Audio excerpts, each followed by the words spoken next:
방금 보신 영상에 대해서 잠깐 설명을 드리면 에릭 리델이라는 이 영국의 한 올림픽 달리기 선수입니다. 원래 에릭 리델의 주 종목은 100m 달리기입니다. 100m는 올림픽에서 이야기하는 육상에서 가장 짧은 종목이 100m 달리기입니다. 그래서 가장 단거리를 빠르게 달릴 수 있는 선수들이 100m에 출전하는데 이 에릭 리델이 100m 경기에 출전하려고 봤더니 100m 예선을 1위로 통과한 다음에 결승전을 날짜를 봤더니 주일이었습니다. 독실한 기독교 신자였던 에릭 리델은 주일날 나는 아무것도 할 수 없다. 주일날 어떻게 내가 경기에 뛸 수 있겠는가 하고 100m 경기를 포기합니다. 난리가 났습니다. 에릭 리델이 출전하면 당연히 금메달은 까놓은 당상이라고 호들갑을 떨었던 영국 언론들은 일제히 에릭 리델을 비판하기 시작했습니다. 이 얼마나 꼴사나운 기독교인인가 하면서 엄청나게 많은 비판적인 여론을 쏟아내기 시작했습니다. 에릭 리델은 100m 경기를 포기하는 대신 한 번도 출전해 본 적이 없는 400m 경기에 출전을 했습니다. 당연히 400m 경기는 평일날 열렸고 모두의 예상을 뒤엎고 에릭 리델은 400m 경기에서 당당하게 금메달을 땁니다. 에릭 리델은 경주를 마치고 인터뷰에서 이렇게 고백합니다. 400m를 달리는 동안 처음 200m는 내 힘으로 달렸습니다. 단거리 선수이기 때문에 100m, 200m까지는 끄떡 없습니다. 하지만 200m 이후에 나머지 200m는 하나님의 힘으로 달렸습니다라고 고백하는 에릭 리델의 인터뷰 내용이었습니다. 하나님께서 금메달을 따게 해주셨다는 그런 굳센 믿음을 가지고 올림픽 경기를 마친 다음에 에릭 리델은 아버지와 함께 중국으로 날아갑니다. 아까 나왔던 영상에서 자막 중에 하나님께서 나를 만드신 목적은 하나입니다. 그것은 중국입니다 라고 이야기하는데 실제 밑에 있는 영어 문장에서는 조금 더 자세하게 표현하자면 에반젤리즈라는 그런 단어가 표현되어 있었는데 중국을 복음화시키는 것입니다 라고 이야기되는데 우리 번역에서는 그냥 중국입니다 라고 너무 간단하게 표현을 했습니다. 즉 하나님께서 에릭 리델을 만드신 목적은 중국을 복음화시키는 것이었습니다. 그래서 일본군 포로 수용소에서 에릭 리델은 서양인이기 때문에 포로 수용소에서 계속 갇혀 있다가 45년에 병에 걸려서 수용소 바닥에서 차가운 바닥에서 죽음을 맞고 맙니다. 아마도 우리나라에서도 올림픽에서 금메달을 따면 평생 연금을 받으면서 살 수 있는 그런 국민적 영웅의 칭호를 얻을 수 있었음에도 불구하고 에릭 리델은 그 모든 영광을 다 뒤로 하고 자신이 위험과 어려움을 당할 것을 뻔히 알면서도 중국을 복음화시키기 위해 중국으로 갑니다. 우리가 앞에 놓여져 있는 놀라운 우리가 정말로 얼마든지 쟁취할 수 있을 만한 그러한 편안함과 영광과 명예를 다 뒤로 내두고 고통과 고난을 선택한 에릭 리델의 모습에서 우리가 얻을 수 있는 정말 중요한 교훈은 한 가지입니다. 하나님께서 나를 만드신 목적은 무엇인가? 하나님께서 나를 만드신 목적은 무엇인가? 그 질문에 대해서 여러분 스스로가 하나님께 대답을 할 수 있기를 바랍니다. 에릭 리델은 중국을 복음화시키는 것이 나를 향한 하나님의 목적이라고 생각을 했습니다. 그리고 굳세게 믿었습니다. 이것을 우리 교회에서는 사명이라고 부릅니다. 내가 해야만 하는 미션, 임무, 사명을 바로 하나님께서 나를 만드신 목적이라고 이야기를 합니다. 여러분을 향한 하나님의 목적은 무엇입니까? 여러분, 우리가 하나님의 방법대로 살아갈 때에 우리는 하나님의 목적을 발견하고 그 목적을 위해 살아갈 수 있는 힘을 얻게 됩니다. 하나님의 방법에 대해서 오늘은 말씀을 나누도록 하겠습니다. 오늘 본문으로 돌아오면 본문의 내용은 이렇습니다.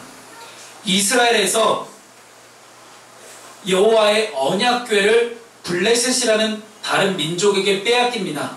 전쟁 중에 늘 이스라엘 민족은 이집트에서 출애굽, 즉 이집트를 탈출해서 광야를 사막을 40년 동안 떠돌아다니는 그런 중간에 40년 동안 떠돌아다니면서 많은 전쟁을 치렀는데 그 모든 전쟁에 항상 제일 앞에는 여호와의 하나님의 언약궤가 있었습니다. 하나님의 언약궤라는 것은 언약궤의 한 나무 상자입니다. 이 상자 안에는 이스라엘의 초대 제사장이었던 아론이라는 사람의 지팡이가 들어가 있습니다. 그리고 광야에서 하나님께서 이스라엘 백성들에게 먹을 것을 공급하셨던 그 먹을 것, 만나, 그리고 하나님께서 시내산에서 모세에게 주셨던 십계명이 적혀져 있는 돌판, 세 가지가 뭐라고요? 아론의 지팡이, 그리고 하나님께서 먹을 걸 주셨던 만나, 그리고 십계명이 적혀있는 돌판, 이 세 가지가 여호와의 언약궤라고 하는 그 상자 안에 들어가 있습니다. 그리고 그 상자 위에는 천사의 모양을 하고 있는, 천사의 모습을 형상화한 그 두 그룹이라고 하는데, 그 그룹을 어떤 영어에서 그룹, 이렇게 그룹지다, 이런 그런 뜻이 아니고, 여러분 성경 잘못 가르친 신천지에서는 그것을 그룹이라고 가르쳐서 망신당했다는 그런 영상이 하나 있습니다. 절대로 그룹은 아니에요. 그룹은 천사를 의미합니다. 근데 이 천사 둘이 이렇게 날개를 이렇게 모양을 해서 두 명의 천사가 이렇게 있습니다. 언약궤가 이렇게 있으면 두 명의 천사가 이렇게 마주보면서 이렇게 하고 있는 그 언약궤를 맬 수 있도록, 옛날에 우리 가마꾼들이 어깨에 딱 매는 그 봉 하나 있잖아요. 그 봉이 언약궤에 달려 있습니다. 그래서 제사장들, 레위지파, 이스라엘의 레위지파 제사장들이 그 언약궤에 달려있는 봉을 가지고 어깨에 메고 이렇게 다니는 것이 바로 언약궤입니다. 자, 하나님의 계명에 적혀져 있는 십계명, 돌판, 아론의 지팡이, 그리고 만나, 이 세 가지는 하나님의 보호하시고 어떤 하나님께서 다스리시고 하나님께서 먹이시고 하나님께서 지켜주시는 그런 놀라운 영적인 의미가 담겨져 있습니다. 그래서 이스라엘 사람들이 하나님께서 가라고 말씀하셨던 그 가나안 땅에 들어가기 위해서 요단강을 건널 때에도 요단강에 제일 먼저 여호와의 언약궤를 맨 제사장들이 제일 먼저 요단강 강물에 발을 담급니다. 즉 언약궤라는 것이 하나님의 말씀하신 대로 언약궤가 만들어진 이후에는 이스라엘 백성들은 어디를 가든지 전쟁을 하든지 항상 하나님의 언약궤를 제일 먼저 가지고 나갔다는 겁니다. 그런데 이 언약궤를 가지고 블레셋과 싸우는 도중에 블레셋에게 이 하나님의 언약궤를 빼앗기고 맙니다. 그래서 이 블레셋 사람들이 이 이스라엘의 여호와라는 신이 함께하고 있는 이 언약궤를 우리가 뺏었으니 이것을 우리가 섬기는 다곤이라는 그런 신이 있는 다곤 신전에 갖다 놓자 하고 거기다 갖다 놨는데, 다음날 봤더니 다곤 신전에 거대한 신상입니다. 돌로 만든 거대한 신상에 팔과 다리가 잘려져 있는 겁니다. 다음날 갔더니 다곤 신상에 목이 잘려 있는 겁니다. 아, 이거 안 되겠다. 이 이스라엘 민족이 믿고 있는 이 여호와라는 신이 대단한 신인가 보다. 이거를 다시 돌려주자 하고 이 언약궤를 다시 돌려줍니다. 그 다시 돌려준 그 집, 그래서 그 집에 가서 다윗이 여호와의 언약궤를 다시 이스라엘 수도인 예루살렘으로 가져오기 위해서 이제 다시, 여기는 오늘 다윗성이라고 표현되어 있는데 이 다윗성에 가서 여호와의 언약궤를 다시 가져오려고 합니다. 다윗성으로 여호와의 언약궤를 가져오려고 갔더니 바알 첫 번째 우리 2절 말씀에 보니 1절 말씀에 이스라엘에서 뽑은 무리 3만 명, 이스라엘에서 이 조그만 언약궤 하나를 가져오는데 3만 명을 불러 모았습니다. 3만 명을 불러 모아서 바알 레유다로 가서 하나님의 궤를 메어오려 하니, 여러분 여기서 우리가 알 수 있는 중요한 하나님의 법칙 중에 하나는, 하나님께서 레위기 말씀에, 레위기라는 그런 말씀은, 구약성경 레위기는 하나님께서 이스라엘 백성들에게 이거는 이렇게 하라 저거는 저렇게 하라, 이스라엘을 한 나라를 다스리기 위해서 온갖 법칙들을 다 담아놓은 것이 레위기 말씀입니다. 그래서 이 레위기 말씀 안에는 참 지겨워요. 처음에 우리 많은 그리스도인들이, 많은 기독교인들이 성경을 통독해 보려고 창세기부터 출애굽기, 창세기, 출애굽기, 레위기, 창세기는 하나님께서 이제 사람을 만드시고 창조하셔서 아브라함 불러주시고 이삭, 야곱, 요셉, 그 다음에 뭐 이집트까지 내려가고, 이제 요셉의 선에서 창세기 말씀이 끝나고, 그 다음에 출애굽기 시작하면서 모세라는 사람이 등장해서 애굽을 빠져나오는 그런 역사 이야기가 출애굽까지 이어지지만 레위기에서 다 지쳐요. 정말 저희 목사들이 봐도 참 지겨운 내용들이 많습니다. 지겨워요. 그래서 성경 통독이 항상 레위기에서 이 사람들이 멈추는데, 이 레위기 말씀에 여호와의 언약궤는 반드시 레위 지파 제사장들이 반드시 어깨에 메어오라고 항상 이야기를 합니다. 레위 지파의 고앗 자손들이 어깨에 매서 언약궤를 운반하라고 말씀을 하셨기 때문에, 우리가 이 언약궤를 가져오려고 하면 어떻게 해야 됩니까? 제사장들이 가서 어깨에 메어 와야 되는 거예요. 그래서 오늘 2절 말씀에 보니 가서 거기서 하나님의 궤를 메어 오려 하니, 여기까지는 좋습니다. 여기까지 좋은데, 그 궤는 그룹들 사이에 좌정하신 만군의 여호와의 이름으로 불리는 것이라, 즉 여호와의 언약궤 속에는 늘 하나님께서 함께 계신다는 사실이에요. 언약궤 자체가 하나님을 상징하기 때문에 하나님께서 말씀하신 그대로 해야만 하는 것이 바로 언약궤입니다. 당연히 어깨에 메어 와야 되는데, 3절 말씀 같이 읽겠습니다. 3절 말씀 다 같이 읽습니다. 그들이 시작. 그들이 하나님의 궤를 새 수레에 싣고 산에 있는 아비나답의 집에서 나오는데, 아비나답의 아들 우사와 아효가 그 새 수레를 모니라. 뭐라고 나와 있나요? 하나님의 궤를 새 수레에 싣고 산에 있는 아비나답의 집에서 나왔다고 이야기를 하죠. 하나님의 방법은 아까 제가 뭐라고 했습니까? 어깨에 매는 것이 하나님의 방법인데, 오늘 봤더니 하나님의 궤를 새로운 수레에 싣고 오는 겁니다. 아마도 헌수레도 아니고 새 수레라고 기록한 걸 봐서는, 하나님의 언약궤니까 그래도 새 차로 한번 모시고 싶었던 거예요. 누가 우리 귀한 손님 오면 괜히 우리 차 청소하고 그렇잖아요. 차 청소하고 이렇게 막 좀 깨끗하게 좀 손님을 맞으려고 집안 청소도 하고 그러는 것처럼, 똑같이 하나님의 궤를 새 수레에 싣고 잘 가보려고 하는 겁니다. 수레는 누가 끌나요? 소들이 끌죠. 소들이 수레를 끌기 때문에 그 새로운 수레에다가 여호와의 언약궤를 싣고 이제 출발을 합니다. 아비나답의 아들 우사와 아효가 그 새 수레를 몰고 나오는데, 아효는 궤 앞에서 가기 시작합니다. 다윗과 이스라엘 온 족속은 잣나무로 만든 여러가지 악기와 수금과 비파와 소고와 양금과 재금으로 여호와 앞에서 연주하더라. 제가 아까 찬양할 때 기타 치면서 찬양을 했던 것처럼 하나님 앞에서 각종 다양한 악기로 하나님을 찬양을 했던 겁니다. 하나님을 찬양하는 그 순간에 나곤의 타작마당이라는 그런 한 장소에 이르렀을 때 소들이 뛰기 시작합니다. 소들이 갑자기 뛰었다고 기록을 하고 있는데, 그랬더니 우사가 손을 들어 하나님의 궤를 붙듭니다.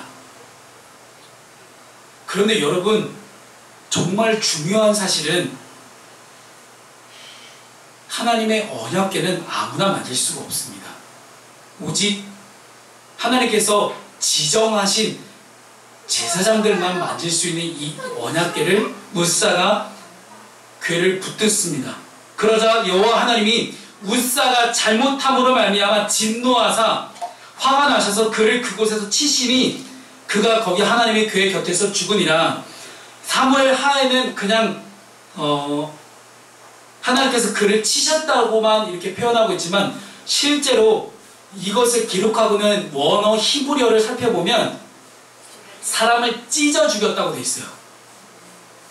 하나님께서 그냥 옆에서 누가 사람을 뭇사를 찢어 죽인 것도 아니고 하나님께서 그냥 자동적으로 뭐 이렇게 스위치를 딱 누르면 폭탄이 펑 터지듯이 그렇게 사람의 몸이 터져 죽었다고 표현을 하고 있는 거예요. 히브리어 원어는 터져 죽었다고 터져서 찢겨서 완전히 죽었다고 표현하고 있지만 오늘 본문은 그냥 치셨다고만 이렇게 굉장히 순화시켜서 표현을 하고 있는 것을 볼 수 있습니다. 사람의 몸은 그 자리에 바로 찢겨 죽어요. 여러분 사람이 이렇게 몸이 터져서 찢겨 죽으면 그 피가 어떻게 될까요? 사방으로 퍼졌을 거예요. 그 곁에 있는 아까 얘기했죠. 3만 명을 모았다고. 3만 명이 있으면 얼마나 많은 사람이 있었겠어요. 악기와 수금과 비파와 소과 양금과 재금으로 막 진짜 마을 잔치가 일어난 거죠. 그 일대가 떠들썩할 만큼 그렇게 놀라운 잔치 속에서 찬양을 하며 되게 흥겹게 잘 가고 있었는데 소들이 뛰니까 수레가 흔들린 수레에서 언약궤가 떨어지려고 하니 그것을 존귀하신 하나님의 언약궤가 떨어지면 안 되니까 뭇사는 궤를 붙들었을 뿐인데 하나님께서 잘못하셔서 오 이놈 봐라 감히 네가 언약궤를 잡아 너 죽어 하고 바로 터져 죽이시고 그 일대 아마 악기의 연주는 멈췄을 것이고 사람들은 비명을 질렀을 것이며 뭐 지난번 보스턴 마라톤 폭파 사건 보면 그 작은 폭탄 하나 터졌는데도 불구하고 수많은 사람들이 아우성 치면서 소리 비명을 지르면서 막 사람들이 막 도망치지 않습니까? 아마도 비슷한 영상이 일어나지 않았을까라는 생각이 듭니다. 수많은 사람들이 비명을 지르며 괴로워하면서 아마도 그들은 도망다녔을 거예요. 여러분 뭇사가 잘못한 게 뭡니까? 오늘 성경은 기록하고 있지 않습니까? 여호와 하나님이 뭇사가 잘못함으로 말미암아 뭇사의 잘못이 뭐라고 생각하십니까? 뭇사의 잘못. 성경은 분명히 뭇사가 잘못했다고 기록하고 있는데 도대체 뭇사가 뭘 잘못했나요?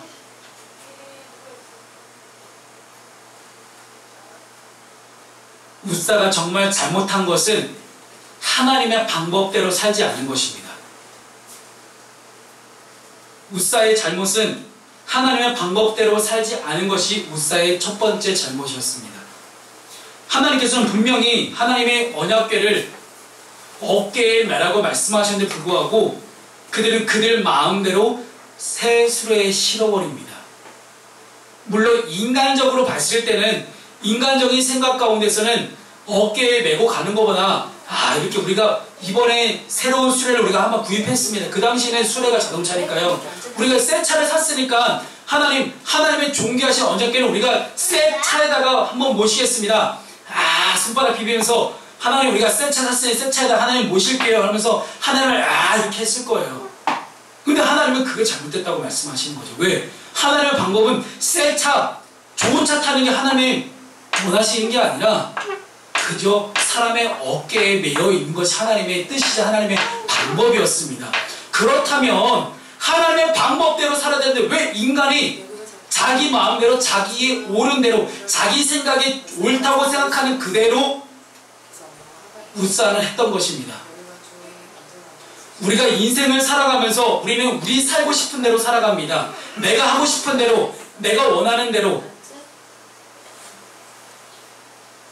우리 어린 아이들은 우리 연우도 그렇고 지성이도 그렇고 수희도 그렇고 자기를 하고 싶은 대로 하고 살아갑니다. 어린 아이기 때문에 그럴 수 있습니다. 만약에 우리 처남입니다. 우리 처남이 이 예배 중간에 갑자기 혼자 막 돌아다니고 제가 야, 움직이지 마. 뭐, 예배드리는데 움직이고 있어. 똑바로 앉아있어. 이렇게 혼냈겠죠. 어른이니까. 하지만 어린아이들은 자기 마음대로 하는 게 이게 어린아이죠. 어린아이라면 당연한 겁니다. 이 당연한 건데도, 그쵸? 너무 당연하죠? 너무 이 당연한 겁니다. 자기 하고 싶은 대로 해야 되는 거. 왜냐? 아직 절제를 모르기 때문에. 아직 이 교회에서의 규칙과 교회에서만은 지켜져야 되는 어떤 규범들, 그것들을 아직 잘 모르기 때문이죠. 그것들이 아직 이해할 만한 나이가 되지 않았기 때문에 제가 굳이 이렇게 이야기를 하지 않아도 이 아이들은 뭐 이야기를 해도 아직 잘 이해가 안 되기 때문에 그냥 가만히 있는 겁니다. 우리가 하나님을 믿는다는 것은 하나님의 법칙, 하나님의 방법, 하나님의 규범을 알고 살아가는 것입니다. 하나님께서 원하시는 대로 하나님의 방법대로만 살아가면 우리는 야, 너 가만히 있어, 움직이지 마, 이렇게 하나님께 혼나지 않습니다. 하나님의 방법대로만 살면. 하지만 우리가 하나님의 방법대로 살지 않기 때문에 웃사가 잘못함으로 말미암아 진노하사 그를 그곳에서 치시니, 우리가 하나님의 방법대로 살지 않기 때문에 하나님께 벌을 받고 있는 것입니다. 왜 나에게 이렇게 안 좋은 일이 생겨나는가? 왜 나는 이렇게 힘든 인생을 살아가야 되는가라고 여러분 아직도 고민하고 아직도 하나님께 투정거리십니까? 여러분 하나님의 방법대로 살아보십시오. 그렇다면 하나님께서 여러분들을 형통한 인생으로 평탄한 길로 여러분들을 인도하실 것입니다. 세상의 그 어느 부모가 자기 자식이, 자기 자녀가 잘못되는 것을 바라겠습니까? 생선을 달라 하는데 그 생선을 달라 하는 그 자녀에게 생선의 가시만을 주는 그런 부모가 어디 있겠습니까? 우리 아버지 되시는 하나님께서는 우리 사랑하는 여러분들에게 하나님의 사랑과 하나님의 뜻을 말씀하시고 항상 전하고 나누기를 원하십니다. 그렇다는 것은 우리가 이따 오후에 당신은 행복하십니까? 라는 제자를 계속 하고 있지만 여러분 정말 진정한 행복은 뭔지 아십니까? 내가 단순히 돈 잘 벌고 내가 단순히 아프지 않고 건강하게 살아가는 것이 나의 인생의 행복이 아니라 감히 내가 해결할 수 없었던 나의 인간의 죽음의 문제를, 영적인 죽음의 문제를 하나님께서 해결해 주셨다는 그 기쁨을 가지고 살아가는 것, 그것이 바로 행복입니다. 여러분 영적인 것이, 매듭이 꼬여있던 것이 풀리기 시작하면 우리의 인생사, 육적인 것이 꼬여있던 것이 풀리기 시작합니다. 많은 대다수의 사람들은 우리가 사는 인생의 문제가 해결되어지면 나 교회 한번 나가볼게요 라고 많은 이야기합니다. 제가 매주 전도를 하면서 밖에서 수많은 사람들을 만나면서 그분들에게 제일 많이 듣는 이야기 중에 하나가 이런 이야기입니다. 아, 목사님 더운데 고생하시네요. 아, 근데 우리 사업 좀, 장사 좀 잘 되면 교회 한번 나가볼게요. 여러분 늦어요. 장사 잘 되면 여러분 교회 다닐 것 같으세요? 대부분 교회 다니신 분들이 어떤 분이 나오는지 아세요? 뭐 우리 저희처럼 작은 개척교회나 큰 교회나 다 교회 다니는 거는요, 아픔이 있기 때문이에요. 해결되지 않은 문제가 있기 때문이에요. 고통이 있기 때문이에요. 뭔가 내 문제가 있기 때문에 이 문제 한번 해결받아 보려고, 하나님 매달려 보려고 그렇게 교회 가는 거 아니겠습니까? 아마도 제가 생각할 때 대부분의 많은 그리스도인들은, 대부분의 많은 교회를 처음 찾는 사람들은 대부분 그렇게 교회를 많이 갑니다. 평소에 교회 잘 안 다니다가 나에게 어떤 문제가 갑자기 확 닥쳐오면 그 문제 해결해 보려고 막 금식기도 시작하고 막 새벽기도 시작하고 그러지 않습니까? 여러분 평소에 잘하세요.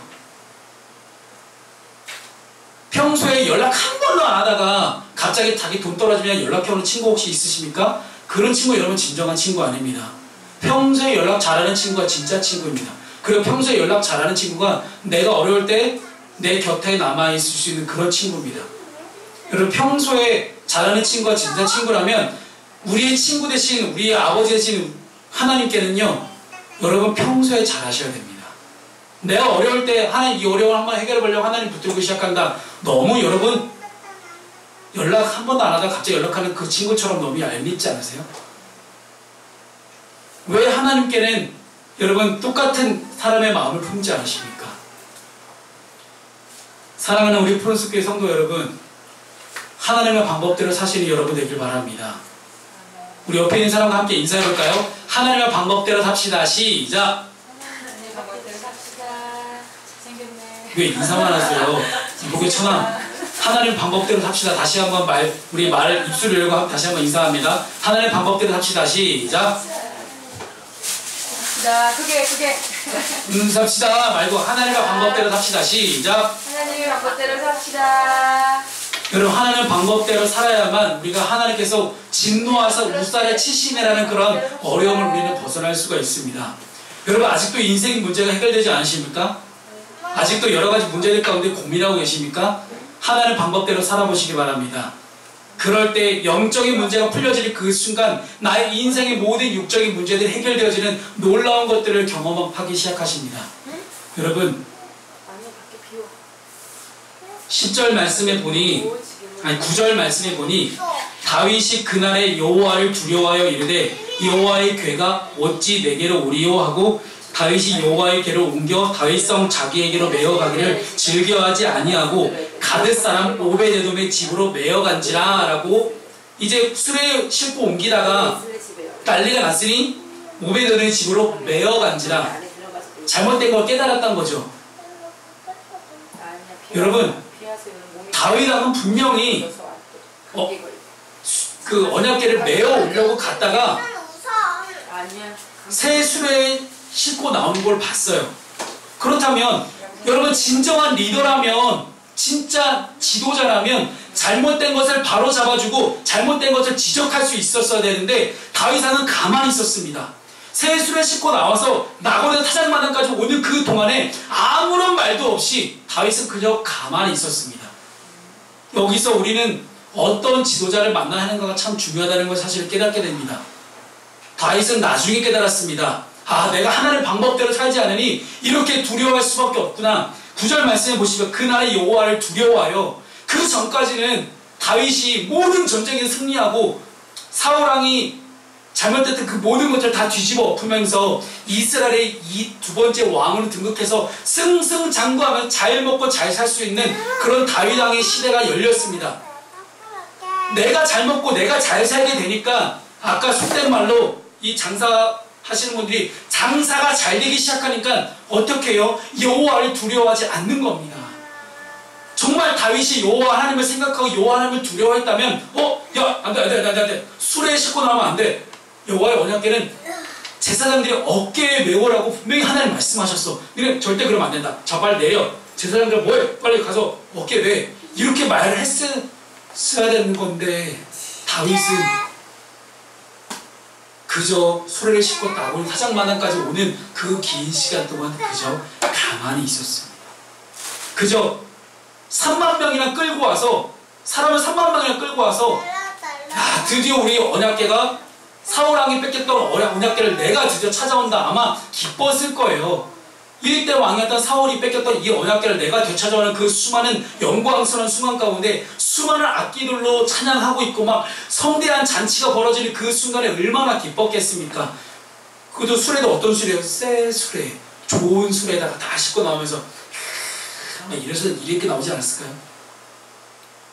그러다가 우살을 하나님께서 죽이시니 삼내 비명을 지르고 다 흩어지고 막 3만 명이 흩어지는 막 비명을 지르고 흩어지는 그 순간 가운데 다윗은 여호와를 두려워하게 됩니다.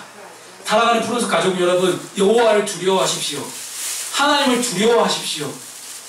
그냥 단순히 하나님을 무서워하라는 것이 아니라 하나님께서 모든 것을 할 수 있다는 것을 여러분 인정하시기 바랍니다.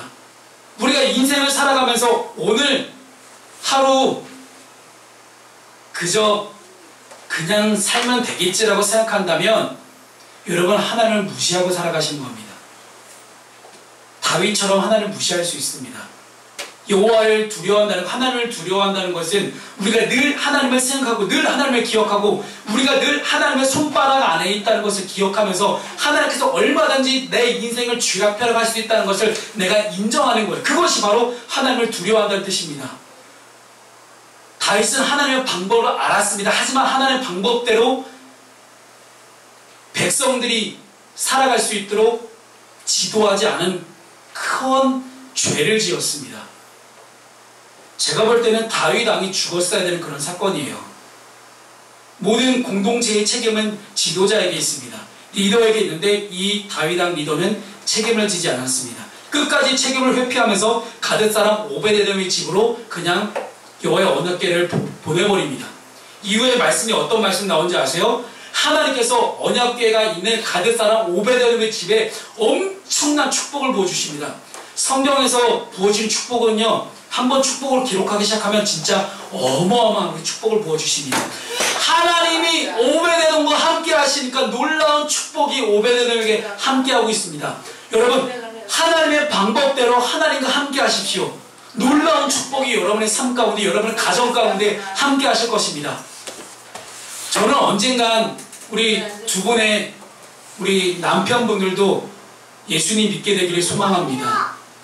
저희 아버지께서도 처음에 예수님을 믿지 않으셨지만 결국 15년 만에 저희 어머니하고 결혼하고 15년 만에 예수님을 믿기 시작하셨습니다.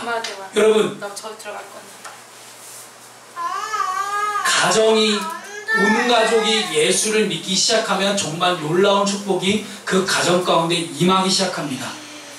저희 아버지까지 모든 가족이 예수를 믿기 시작한 그 순간부터 저희 가정에 어려웠던 재정의 문제, 자녀의 문제, 모든 문제들이 하나씩 하나씩 해결되어지는 것을 저는 경험하기 시작했습니다.